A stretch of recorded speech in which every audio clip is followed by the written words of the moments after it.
Welcome to Breaking Barriers. You know your path. We know the obstacles, and we can teach you how to tear them down. And now your host, CEO and founder of Adapting Social, John Vigero. Welcome back to Breaking Barriers. I'm so excited. This feels like deja vu for some reason. It does. I'm not sure why. Have you been here before? I might have. A little inside joke, guys. This is round two. I'm really excited. Two. The first one, we accidentally deleted the files. That was on us. That was wild. We accidentally deleted the files, but you're back. I'm back. You're back. We're ready to get it. Yes. So I'm excited because now I have way more context, obviously. Yes. So for people like, who the hell is Emma? Give them a quick download. Okay, so my name's Emanuela, but everyone calls me Emma. I am the CEO and founder of Cosmesi LLC, which is a beauty and skincare company. We manufacture, we distribute, we have private brands, we have celebrity-owned brands. We distribute worldwide, globally, and we do a bunch of stuff. I'm like a woman of many trades. We just started a clothing line, like merchandise and clothes, and so yeah, just jumping in. I'm whatever. I'm everything. So the one thing, getting to know you a little bit more now, right? You have great personality. You're fun. Most people, Thanks. I think, when you see some people who have that, like, they're fun, they're this or that.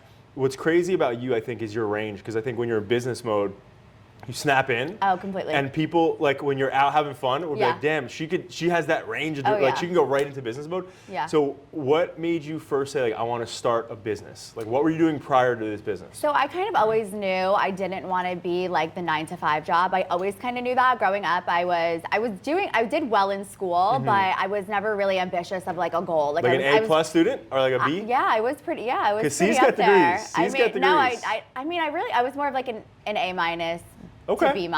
Okay. Maybe a few C's. Yeah. Like, okay. history wasn't my strong point. But I just never had like an end goal, basically. Like I always did what I was supposed to do, but I never really thought about the future in the sense of like, what am I gonna do? So my parents would always ask me, what do you wanna do with your life? Do you wanna study dentistry? Do you want to study medicine? What do you want to do? And I just had no idea. And my dad was an entrepreneur. So like I kind of always saw his, not a role model, but I always looked up to him and I was like, okay, he comes and goes as he pleases. He doesn't answer to anybody. He doesn't take anyone's shit. And I was kind of I'm not a follower. I'm more of like a leader in that sense. I am more creative. I work better at night. Right. So just putting me in a box of a 9-to-5 didn't work for me. So I was freelancing as a makeup artist. I'm really into beauty and skincare and all that fun stuff. And I remember just being like, I don't want to have to physically do labor in order to get paid, to make money. Because at one point you're going to max out. There's only 24 hours in a day. I can't be doing 30 brides a day. So at one point, where do you switch off? We were like, I don't want to be a worker. I want to be more of like an employer. Right. And so I spoke to my dad and I was like, I really want to do a makeup line. And this is 10, 12 years ago when like no one was doing that, right? So my dad was like, where did this come from? And I'm like, I just want to do it. I'm like, I just want to try. Yeah. And within 6 weeks, I had 100,000 unit purchase order in my hands. And my dad was like, what the fuck? And I was like, let's go. So you weren't playing games. No, I wasn't. So when you first started, what was like one of the biggest challenges that you had in the beginning? One of the biggest challenges I had in the beginning when I first started was just being well known or getting like your name out there because there's so much competition. Exactly.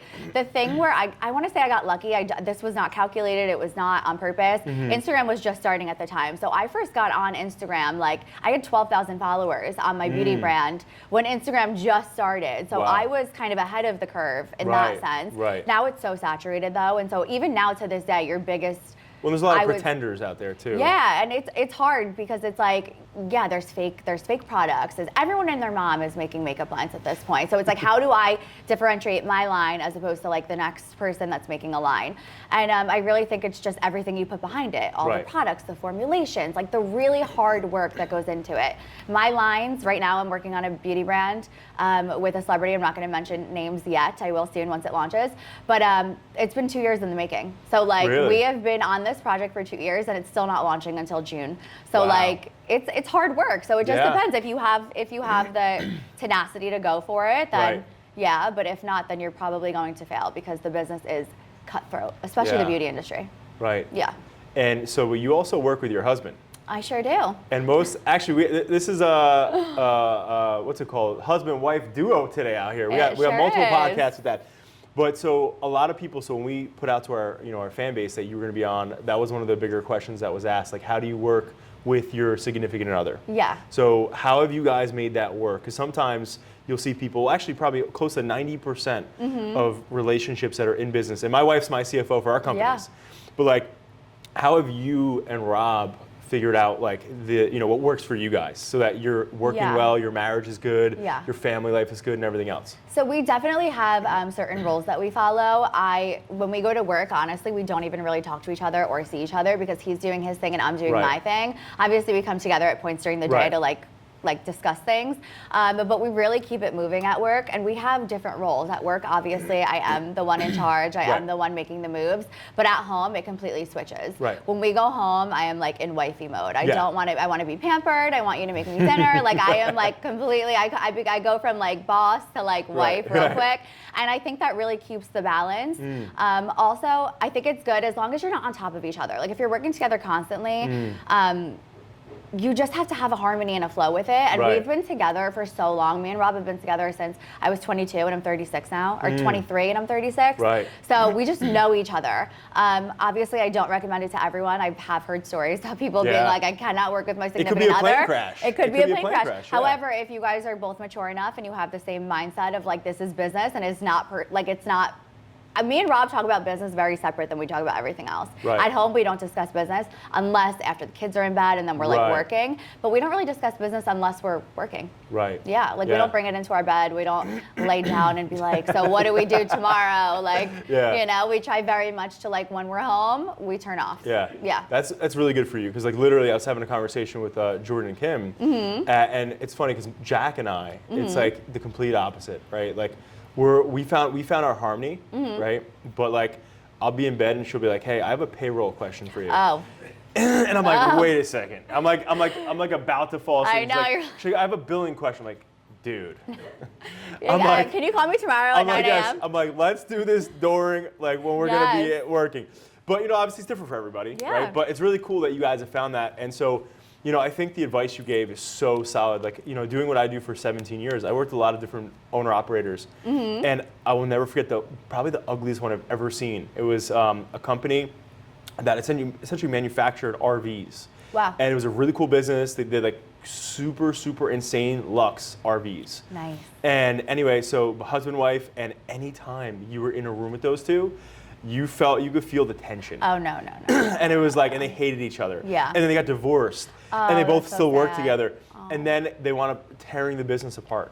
Yeah, no. But they weren't doing what you're saying. And I think that's what me and Jack do really well, which is like, now we have the kids, right? So she's home for the most part, right? She checks in and does her stuff, on her set days. But like, even when she wasn't, it's like, you be there, run the financial shit, and like, I'm here. 1,000%. So you know what I mean? Like, because when you're on top of each other, it's tough. Yes, of course. I think that's when that happens, because then you're fighting over the same things. And then you get comfortable, you're with your wife, and you're like, babe, shut the fuck up. And like, no, that's when it gets like volatile. Like you have to, like what you said before, when I am with my friends, I am just myself. When I am in business, I'm completely in business mode. Like it's not personal, it's just business. So I speak to Rob very respectfully. I speak to Rob as if I would speak to any other employee or business partner or anyone, because you have to do it with respect. So some people, if you get too involved or like twisted, you kind of blur the lines of like, babe, what the fuck? And it's like, no, like that doesn't fly like at all. So just find your own groove and pray.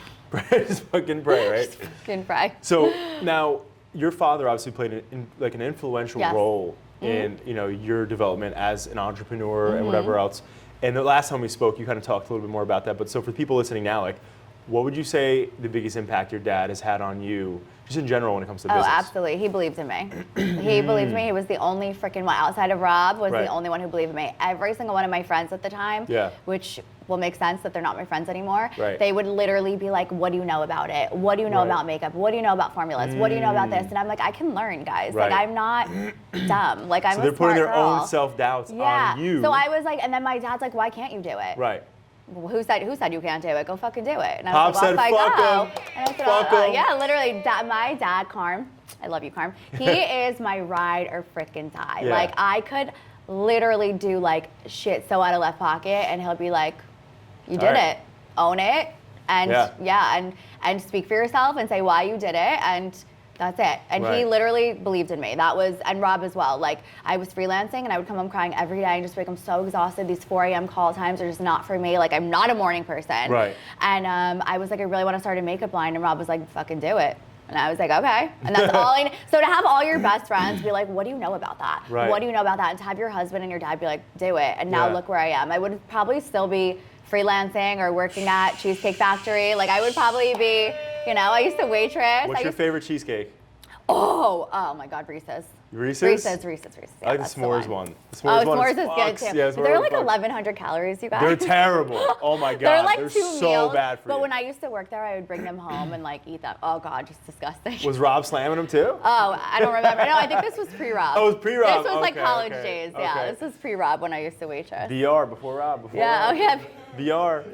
But so one of the things I think is so impressive, right, is like you went to college, right? Of course. Yeah. Yeah. Where'd you go? I went to Ramapo. Ramapo. Okay. In Mala. So one of the things that I find so interesting though is like, have you applied anything that you learned in school in your business? I will say I have not applied anything that I've learned academically. Right. Yeah. However, it did teach me like how to work and how to use my brain like to its full capacity. Right. I think I'm very structured, and I think it's because of college. Are you college. like task oriented? So essentially, like you have a task. I have a to-do list. Boom. I have myself a schedule, and I think because of college, because before that I was very free. I'm still very free-spirited, like when I'm not working. Yeah. But college kind of taught me like you go to class, you do your work, you hand in your work, and you do well and you excel as best you can. Right. If I would have went straight from high school directly to working, I don't know if I would have had that same training, I guess you could say. Yeah. But do I use anything academically? No, because when I was learning marketing, I was marketing and communications with a minor in accounting.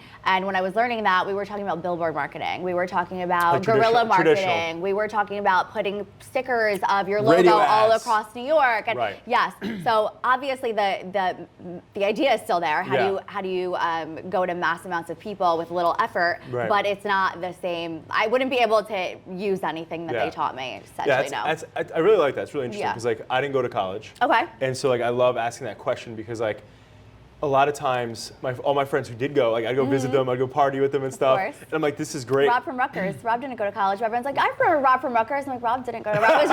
He was just at Rutgers. I love that. They're like, oh, I know Rob from Rutgers. I'm like, Rob didn't go to Rutgers. They're like, no, he went to Rutgers though. Like he was there partying, just like you. Yeah. I guess. I love that. I love it too. But, so like Jack, my wife went to Rutgers. I love that. And but one of the thing though is like I always looked at it when I was younger, like, oh, it's a party opportunity, you get to meet people. And I've always looked at it now in retrospect as like, okay, that's really good for networking, right? Absolutely. But I like your mindset around it because it's building a structure. Oh yeah. For you, you know what I mean? Like, and also showing you your capability with task orientation and like building out like work and all these other things. So that's really interesting. It also taught me to question everything and not accept anything. Does that make sense? Like professors would say stuff to me and I remember being like, that literally doesn't make sense. Right. And I would use my common sense and I would challenge people and I still do that now. Right. Because I'm just like, just because you say it does not make it valid because who are you over me? So it's almost just, it just basically that's a really good mindset though. Yeah, I question everything. And listen, anything someone tells me, I'm like, why? Hey, why? Yeah, why? What, because you said it? Oh, okay. Sure. But that's a really good mindset though, because like realistically in business, there are so many things that can go wrong, you know, from whether it's employee related, client related, whatever. And when you're just kind of like going with flows and you're not asking why or questioning or pushing back, you know, you're not going to find out, right? So I love that. Yeah. But that's not easy for everybody, right? And like I joke around, I call myself, I'm like a recovering people pleaser. Yes. So like growing up, my personality, my visceral reaction to people being upset is like, I'm sorry. Fuck. Oh really? Like, Mine's like, I'm so sorry, I'm so sorry. Me too, right? Like I don't want to upset anybody, right? Like that's like my normal like setting. Yeah. But you know, when you're a leader in a company, I remember like years and years ago when we only had like 20 employees, I remember being like, damn, like, you know, I want everybody to love me. Yeah. You know, and so when people didn't do the right things, I would be like, oh, you know, it's okay, get them next time. It's all right, it's all right, it's all right. And then it's like, I'll never forget this. This is like 2015. Somebody was like, yo, like, the reason why I love adapting social is because like it's a place where nobody gets in trouble. And I heard that. Oh no. And I was like, fuck this. Yeah, no, you gotta change. And then 2015, boom, I just shifted gears because like, yo, you gotta, if you're a leader, you have to lead. You earn respect by getting results, not just being liked. Yeah. So I love that you're saying that because if you're doing what you're saying, that means you're not worrying about like, I was the same rattling, way as you. the I cage was the exact same way. And you know what? I had to learn the hard way. I lost an employee to someone, and it was a big deal for me because it was, the first time I ever felt like, damn, I did fucking everything for you, and you did me dirty. And so when that happened, now I'm just completely business minded. Like the more times people, I guess, fuck you over in the sense, you learn. Just the more like like every single little thing, even though they're so little and minute and minuscule, it just literally reminds me of like, okay, this is my fault. Right. It's always your fault when you own a business. It's my fault. Yep. I let it slide. I let the way you talk to me slide. I let the way you come and work slide. And now when you're coming back and saying like, you don't do enough for me, it's because I gave and gave and gave. Right. So now I'm just like, no, my employees come to the office. My employees come to the office. I do one work from home day on Friday. And when she will text me and say, no one's coming to the office today, do you mind if I work from home? Like current employees. Yeah. And I'd be like, you have to be in the office. Like it's just, at one point, of course I want to say, yes, you can go work from home. I know you could do the exact same thing, but at one point, like you have to make a standard, and if your standard is loose and free, and it's gonna show, and it's gonna show. Yo, it fucks. It's so bad. Yeah. Like, and it sucks because like you want to be so. Like my wife, Jacqueline. So her family, they're both entrepreneurs. Her parents, and I remember when she first like saw my operations back in like 2014, 2013.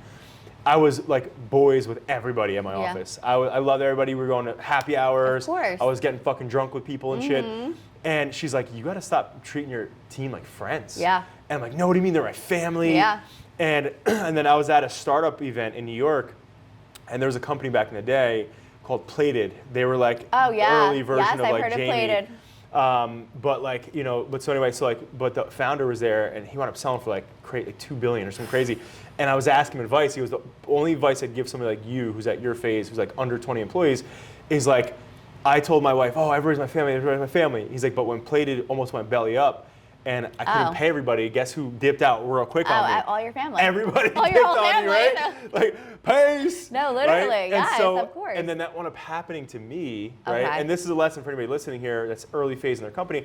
And I remember at this time, he told me this, and I'm listening to him. I'm like, this guy exited for $1 billion. Like, he has value. Obviously, he's learned big things to get that money. Oh, yeah. And I went back, and then I had the craziest thing happen to me. So your version of your team member leaving, going somewhere else. I had my attorney and one of my executives start a marketing company behind my back. Wow, that's dirty. While she was on my clock, and while I'm paying this fucking asshole, right? So you basically paid them to start their own company. Right. And it wound up failing, right? Beep, you guys.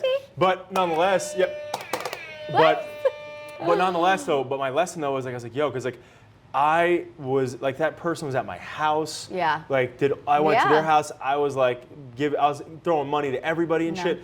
And then boom, that happened. And I remember that guy saying that to me, and then Jacqueline. But I think the lesson that I just want to extract for people listening is like, the thing is this, like, it's one thing to be, because like, you're a really cool person, right? Right? And I think when you're outside of work, you get that. But the thing is, when you're an owner or a manager or a leader, you're not supposed to be liked. You're supposed to be respected. And that was the hardest thing for me to learn, because I want people to like me, but I love that you had that mindset. Because more people need to understand. Well, now I do. It took me a while, obviously. You got to go through those, people leaving and whatever else for that to happen, right? Yeah, but it's always for the good and the benefit of the company. That's what I always say. It is not personal. It is just business, and this is how I feed my family. This is how I provide for my kids. Like, you are not coming to do anything, so you have to be. You just have to be. And advice something that you touched upon that I wanted to say, but I didn't want to cut you off, is when you were saying you spoke to that guy and you took everything that he said, that's another thing that I do. And I recommend everyone do this. When I am in rooms with people that are more successful than me, I do not talk. I do not speak. I listen. Even when I go out with my friends to dinners, because all of my friends are entrepreneurs, I listen. And why do I listen? Because I trust them. If I'm with you at dinner, that means I value what you say to me. So if my friends are telling me this is what I do in my business, I'm fucking listening. I always want to learn. When people think that they're too good, so I'm happy that he gave you advice, because when people don't give advice, I'm kind of just like, okay, you're a gatekeeper, and like, I don't want to be around you. But I want to be around people that teach me to do better. Like, I need to grow. We're all growing and adapting. Right? Oh. Found it. But with that said, though, too, like, I think the one thing that people need to realize more, though, what you just said is, there's a reason why we have 2 ears and one fucking mouth. Yeah. Right? And in business, I forget, Mark Cuban, I think, said this, but he's like, Love you Mark know, Cuban. most people, when they get to a certain level of success, they think that they have the magic wand. Oh, hell no. And they don't want any advice from anybody. They're like, I'm the best, whatever.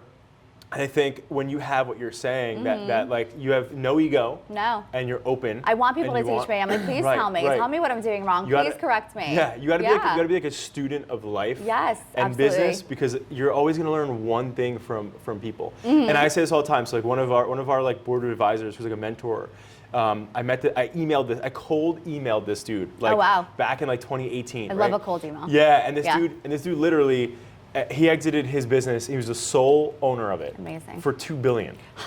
And I emailed him like, this guy's never gonna answer me, obviously. But I emailed him, and homie answered real quick. And he was like, Mark Cuban does that too. Yeah. And he goes, I can meet today. And I was like, I dropped everything. I went for a coffee with this guy. Amazing. And I don't drink coffee either normally. Oh, you drank that coffee, right, I'm sure. I was sipping, I was bouncing off the walls after that. But I'm sitting here with this guy, and he gave me advice that I'll give actually anybody listening to. Okay. But so he's sitting there and he looked at all my contracts with the business, and I was like, hey, I want what you have. Like I want to be able to exit. I want to build something sustainable. I want to build a legacy business like this, Absolutely. right? And he goes, all right, let me look at everything. So he looks at everything, and he goes, all right, here's your issue. He goes, for the past X amount of years, it looks like you've been charging like similar prices. He's like, when the first PE company came in and bought a block of his company, they go, all right, Colin, today we're raising your prices 50%. Wow. And he and his whole executive team shit their pants, and they're like, you can't do that. Everyone's gonna leave us. Right. There's no way they're gonna stay with us. And he goes, most will leave. Yes. But the money we're gonna make from people that are gonna stay, that value you, will make up for that. Yes. And you're gonna do less work. Yep. And so he's like, oh, all right, whatever. So he told me that, and he's like, I want you to go back, and I want you to do that, and I want you to do it tomorrow. Okay. And again, this is like my baby. This company's my baby. So I'm like, and my clients are my life. So I'm Yeah. like, dude, I can't go back and do that. Like, this is gonna I care about these people. He's like, do you care more about your family and you and your business, or them? And I'm like, I'm like, obviously my family. Yeah. But anyway, I went back, I did it, and the advice that he gave me, like, and he goes, John, he goes, in businesses that are service-based, right, which is the key, you should have in your contracts that you grow every year 10% regardless, or 15%, whatever. Yep. And then you can negotiate down if you want. I have those in my contracts as well.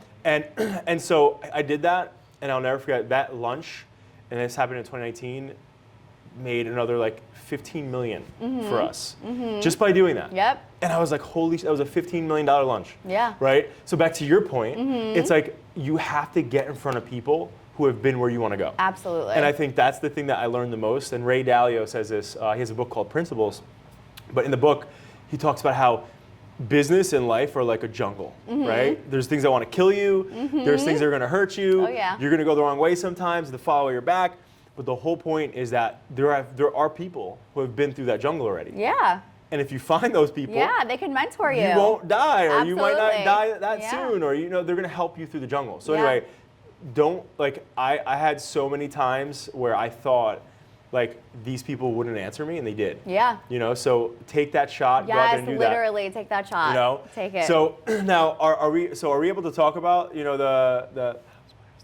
No. Okay, so all right, so we won't talk about that then. But so where do you see your business going in the next like 10 years? Like, what do you want this to become?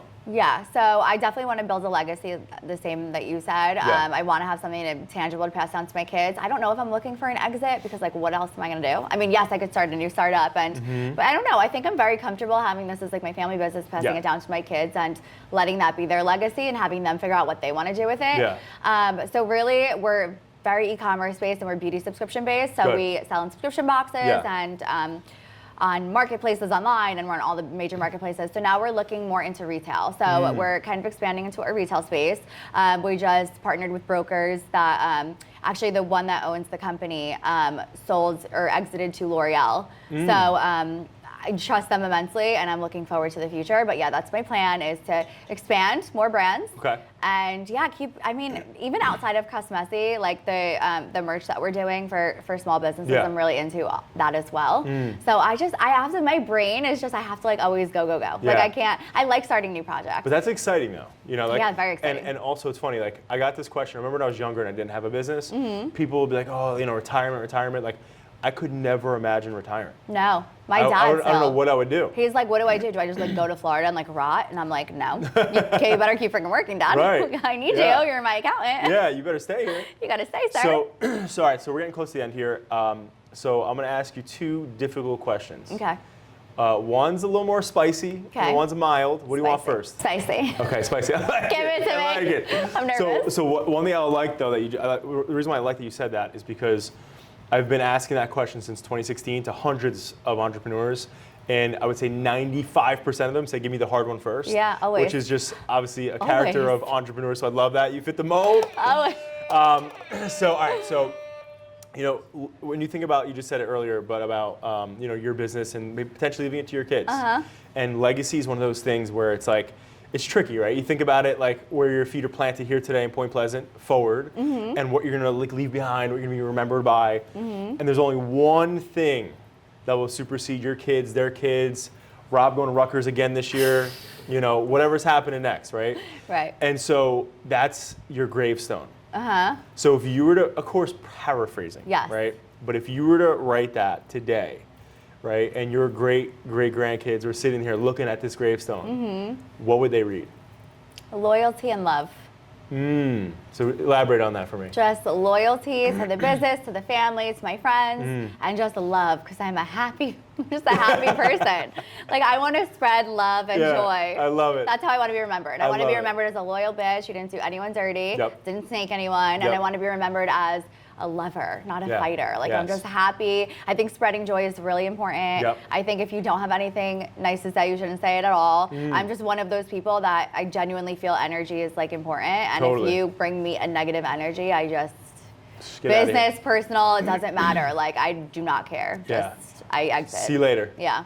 I love that. And I love how fast you answered that. Yeah. Most people are like, damn, my gravestone. I just am thinking my great-great-great-grandkids that never met me. I'm like, what would I want them to know about me? I don't care. Like, what do you leave behind? Yeah, the business and blah, blah, blah. But like, it's really like, what did I give to the earth? And I would hope that it was like something better than just a company. Yeah, I heard this quote where it's like, you know, building a legacy, especially for your family. It's like planting a tree that you'll never enjoy the shade of. I know. Isn't that crazy? That's so sad. Isn't that crazy? Yeah, but you're giving the shade to it's the beautiful ones that in a way, you love. right? Yeah. So everything I pass on, I want to pass to my little ones. All right, so the second one. Yes. Okay. The mild one. Give it to me. Mild.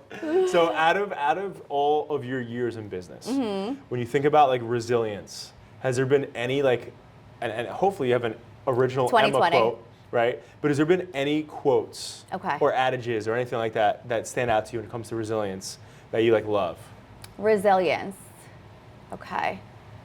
Let me think. To be resilient is to get up and try again, right? Yep. So 2020 did me dirty. Obviously, COVID, I'm sure a lot of people suffered. Yeah, Jamie was going off about that. Of course Jamie was. Of course. But 2020 was difficult, and I honestly, between marriage as well as having my first child, as well as the company, you know, and all the stores were closing, and luckily we were only e-commerce at the time, so we didn't really feel the effect of it that much.